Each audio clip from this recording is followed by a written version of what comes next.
Di jamaah saya ini ada yang Nasrani, boleh baca sholawat. Kata siapa? Di mana dalilnya orang Nasrani nggak boleh baca sholawat? Orang sholawat itu mendoakan baginda Rasulullah.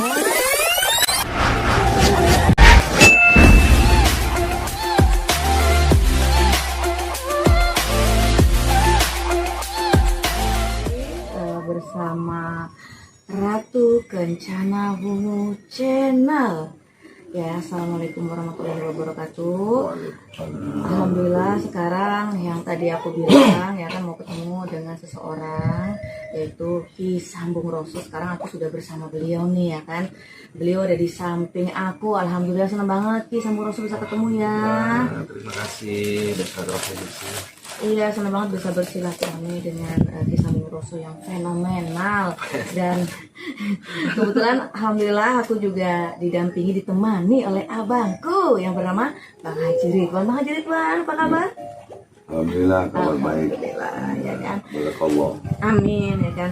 Nah, malam ini sebenarnya aku ketemu dengan Ki Sambung Roso tidak ada unsur berbau-bau mistis, magis atau apapun ya. Hanya sekedar bincang-bincang saja ya kan, bincang-bincang ringan. Ingin tahu lebih dalam ya kan, lebih dekat gitu dengan sosok Ki Sambung Roso. Dari namanya nih Ki Sambung Roso tuh kalau bahasa Indonesianya apa ya Ki ya? Sambung. Penyambung rasa. Ya, sambung rasa, sambung rasa. Penyambung rasa, makanya kan jadi ada rasa nih ya kan, dia Rasa. tersambung ya kan. Alhamdulillah. Rasa dari hati ke hati. Yes. Asik. Itu rahasia di balik rahasia Allah. Nah, pengen tahu nih, aku pribadi ya, Ki ya, itu Yes. nama Ki Sambung Roso nama asli? Apa gimana? Bukan. Nama asli saya Dian Anugrah Gustiawan. Jadi Ki Sambung Roso itu julukan ya. Saya dapat dari ketika saya bersemedi dulu ya, bersemedi, kemudian ada teriakan Sambung Roso seperti itu. Laki-laki apa perempuan suaranya? Suaranya laki, menggaung Sambung Roso. Tapi saya abaikan waktu itu, Ratu, saya abaikan. Lalu setelah itu saya selesai dari meditasi, saya santai, saya rokokan. Baru saya ingat, ada suara Sambung Roso apa? Begitu saya coba muhasabah ya, berbasis diri, apa ternyata mungkin karena selama ini saya membantu saudara-saudara saya yang datang ke tempat saya, saudara saya itu mengalami masalah apa itu saya kaitkan itu bahwa metode dari saya untuk menyambungkan rasa yang terputus dari rasa cinta, terputus dari rezeki, rasa sayang dan sebagainya. Itu di situ saya mulai pakai nama itu. Oke, jadi resminya nih udah berapa tahun yang lalu nih Ki, resmi dipakai nama itu nih? Resmi 2012 atau 13. Sampai saat ini ya, Sampai sampai saat sekarang ini. ya, gitu kan. Apa sih namanya?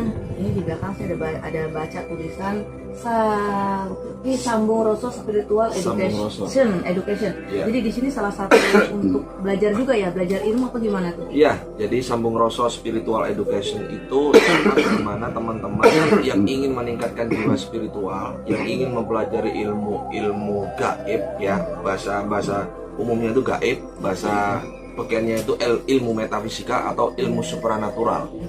Pembelajaran memberikan edukasi di situ. Itu ada minimal usia nggak? Karena kalau pengen yang belajar. Pastinya sudah siap mental, lahir dan batinnya sudah siap pastinya. Ya, seandainya usia 15 tahun sudah siap. Kalau murid Ki Sambung Roso sih rata-rata di usia berapa sih? Banyak yang sepuh-sepuh memang, banyak yang sepuh-sepuh di atas usia 40 itu lebih banyak. Tapi kalau di usia remaja gitu itu bisa dihitung. Karena mungkin mental belum siap, jadi harus saya saring, harus saya cover dulu, filter dulu. Karena mental, berkaitan dengan gaib itu mental, itu pikiran, jadi bahaya. Jadi nggak sembarangan mereka yang begitu aja belajar. Kalau hanya sekedar memahami esensinya aja nggak apa-apa. Tapi ketika menjadi pelakunya itu harus disaring. Ya kalau mungkin ada pemirsa di sana yang pengen tahu tempatnya di mana sih Ki? Bogor? Jadi ini sebenarnya Ratu, mohon maaf ya pemirsa, mohon maaf. Jadi di sini ini bukan padepokan. Ya dulu saya memang ingin punya inisiatif untuk mendirikan padepokan, tapi semakin kesini saya tidak, karena saya membuat ini namanya menjadi pendopo Sambung Roso. Jadi pendopo Sambung Roso itu pendopo itu tempat di mana kita beristirahat, sharing dan sebagainya. Jadi seluruh teman-teman spiritualis boleh datang di sini, dimanfaatkan untuk apa. Bahkan saya setiap minggu insya Allah saya istiqomah jika saya nggak ada acara atau nggak halangan, saya ada terapi massal gratis di sini. Ya, lokasinya di kampung Alas Tua, ya. Kampung Alas Tua, iya, Gunung Sindur Bogor. Setiap malam Jumat ada tawasul khusus ya, ritual sambung rosok saya sebut. Di dalamnya apa sih? Sesuai syariat tetap. Jadi kita tawasul, kita baca yasin, zikir, dan muhasabah. Biasanya yang datang itu banyakan dari wilayah Bogor sendiri atau dari daerah? Saat ini Jabodetabek, tapi tidak menutup kemungkinan ada 1-2 orang memang dari Sukabumi, ada dari Jawa Timur. Oke. Terus Ki Samburoso sendiri sih asli dari mana sih? Bogor asli atau di mana? Bukan, saya asli Jawa Timur. Jawa Timur. Tepatnya Surabaya. Wah, Surabaya. Are Surabaya. Tapi Gimana saya sejarahnya kok bisa sampai hijrah ke sini nih? Ya. Yang tahu mungkin pemirsa. Jadi sejarahnya saya di sini ini saya di 2017 saya mulai hijrah di Tangerang Selatan awalnya. Jadi waktu di Jawa Timur itu memang saya dapat tunjuk harus di Jawa Barat, Bang, di Jawa Barat. Tapi saya nggak tahu karena saya buta Jabodetabek, Jawa Barat. Kemana saya buta? Selama ini saya hanya di Jawa Tengah, Jawa Timur, Jawa Tengah, Jawa Timur. Gentayangannya ya begitu di sini. Alhamdulillah waktu itu saya ada teman ya, saya anggap saudara ya, sudah saudara ya, dari Mabes Polri. Saya diajak, diminta untuk udah pindah di tempat saya, dikasih rumah. Bukan dikasih sih, disuruh nempatin di Tangerang Selatan di BSD. Kira saya geser di sini, baru 4 bulan ini saya di Kampung Alas Tua Gunung Sindur, Bang. Baru alhamdulillah kubu kecil ini mudah-mudahan bisa jadi berkah untuk Amin. Terus mungkin Ki Samburoso kenapa sih mungkin pemirsa pengen tahu kok bisa tertarik ke dunia metafisika ini gitu? Apa yang membuat ketertarikan itu? Ya, jadi sesungguhnya manusia itu makhluk spiritual ya. Jadi setiap orang itu pasti memiliki jiwa spiritual yang bagus, tapi terkadang tidak terasah ya. Terasahnya, tergesernya ketika mereka memiliki masalah, baru dekat sama Allah, baru meningkatkan jiwa spiritual ya kan. Kalau saya memang dari sejak kecil saya itu gila ilmu, Ratu. Saya gila ilmu, jadi saya ngaji, tak tambahin tenaga dalam. Dulu itu ada zamannya pelatihan tenaga dalam itu banyak, lowo hijau, terus apalagi banyak. Dan saya suka ngikut seperti itu. Saya belajar di berbagai macam guru, ada yang bayar, ada yang sampai 50 juta, ada ilmu kendam, ilmu menarikan pusaka. Nah tadi perjalanan ya Bang ya, perjalanan sebetulnya saya ikhlas, nggak apa-apa, nggak masalah. Untuk guru sih apa sih yang enggak gitu kan Bang, gitu. Kalau untuk ada pernah pengalaman di pesantren atau gimana? Kalau saya itu santri jalanan, Ratu. Jadi saya itu dulu waktu zaman era Gus Dur masih hidup di Jombang ya, karena saya sering kali saya hidup di Jombang juga lumayan lama, dekat pondok pesantrennya Gus Dur yaitu Tebu Ireng ya. Saya kadang kalau ketika Gus Dur ke situ saya ngaji tapi pulang.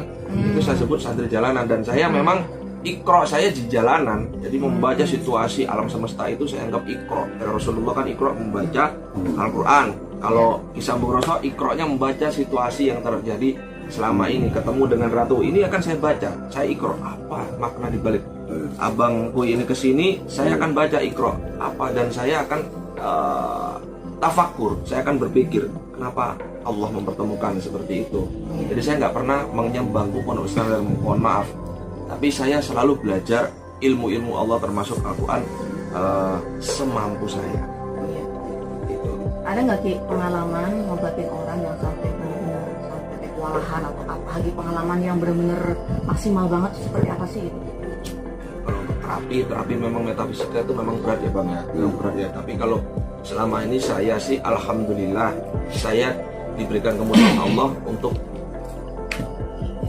mempermudah semuanya. Jadi untuk kewalan sih enggak, karena memang ada tim Ratu, dan saya sendiri sudah biasa menghadapi orang seperti itu. Bahkan saya juga pasti kaitannya dengan kerasukan kan, kalau metafisika kerasukan atau abrasion ya, bahasa modernnya abrasion itu sering kali, bahkan saya pun pernah abrasion juga, kesurupan juga. Oh ya? Jadi saya paham antara orang ini akan kesurupan atau enggak, saya paham.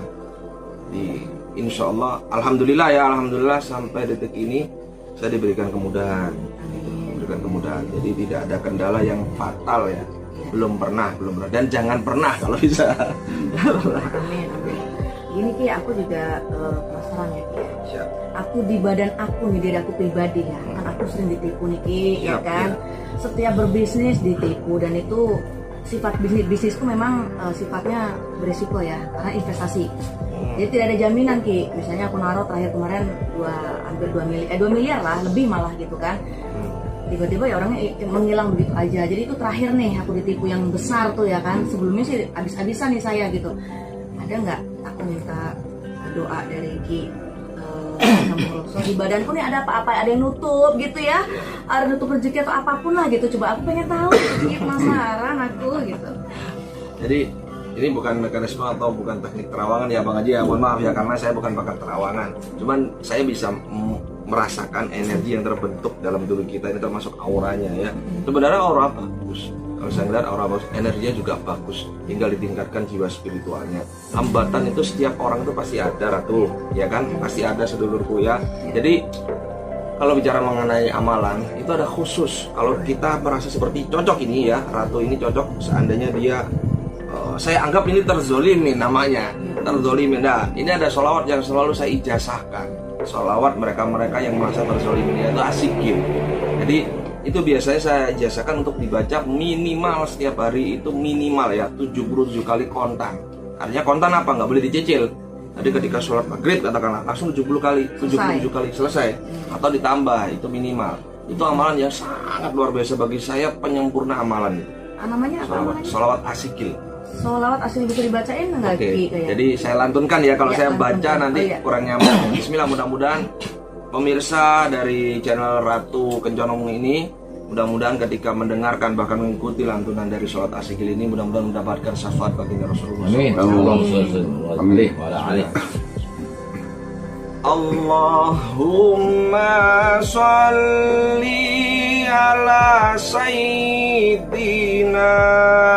Muhammad wa asgili zalimin bizzalimin wa akhrijana min bainihim salimin wa ala alihi wa sahbihi ajmain. Diulang-ulang Sampai 77 kali, dikit aja itu.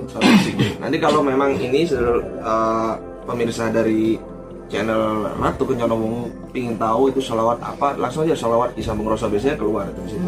Karena saya pernah membuat khusus, ada MP4-nya juga khusus sholawat itu. setiap hari terus sampai berhasil baru berhenti. Insya Allah, karena gini ya, jadi edukasi dikit. Ampura ya Bang ya, saya edukasi. Jadi gini, satu amalan sedulurku, satu amalan itu akan selaras dengan kita, ya, akan interaksi dengan kita ketika kita sudah continue istiqomah mengamalkan. Jadi penyelarasan seperti itu dan akan ada dampak yang mereka mengatakan adalah keajaiban. Itu harus selaras dengan apa yang kita amalkan, apapun amalannya, apapun. Tapi dengan kita menjiwai dan itu tulus ikhlas karena berharap yang pertama syafaatnya Rasulullah atau ibadah berharap aja ibadah karena Allah, udah itu akan dampaknya, efeknya luar biasa, terutama sholawat itu. Terzolimin kita tidak dizolimin dengan manusia aja, makhluk gaib pun bisa dizolimin kita karena santet itu dizolimin makhluk gaib juga, kan gitu Abang ya. Nah, sholawat itu insya Allah tolak santet insya Allah, tapi kita harus selaras dulu, yaitu dengan apa? Mengistiqomahkan membaca sholawat itu gitu. Itu harus istiqomah ya. Istiqomah karena Allah suka orang-orang istiqomah. Jangan lagi ngot-ngotan nih tomat Siap. ya, tomat umat ya kan, repot ya kan. Siap, iya. Jadi kalau untuk perempuan kan biasanya ada halangan nih, Iya, bisa nggak iya. baca amalkan itu kalau lagi ada halangan nih? Sholawat itu bebas kok sebenarnya, bebas sebenarnya. Asal tidak dibaca di toilet ya, kecuali baca Al-Quran. Begitu ya Ustaz ya?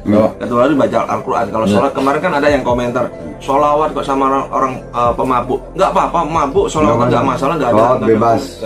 Bahkan saya bilang orang Nasrani, jamaah saya ini ada yang Nasrani, boleh baca sholawat.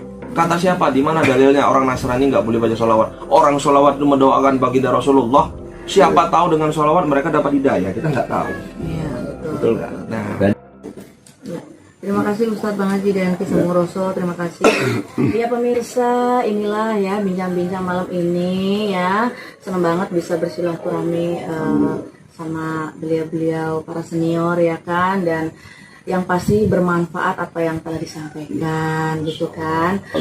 Oke, terima kasih untuk semuanya ya kan. Sampai ketemu lagi dan jangan lupa like, subscribe dan komen di Ratu Kencana Wungu Channel. Sampai ketemu lagi.